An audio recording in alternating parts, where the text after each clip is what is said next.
জননী তোর হইলাণী কণ্টা যুদ্ধ কালে আমার তু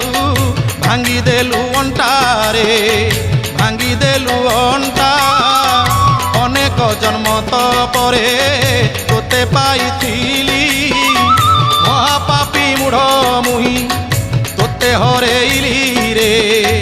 তোতে হরেইলি সঞ্জ হেলাণী বাপ কনেই ধন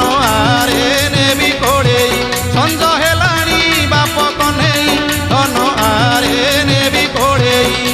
মথুরা নগরী ধনু যাতরা দেখি আসিথিলা যে কনেই রে আসিথিলা যে কনেই সেই দিনু গোপপুর ফেরিনি কানু নন্দ রাজা খোঁজু থাই রে নন্দ রাজা খোঁজু থাই কড়া কনেই আসরে ধাই।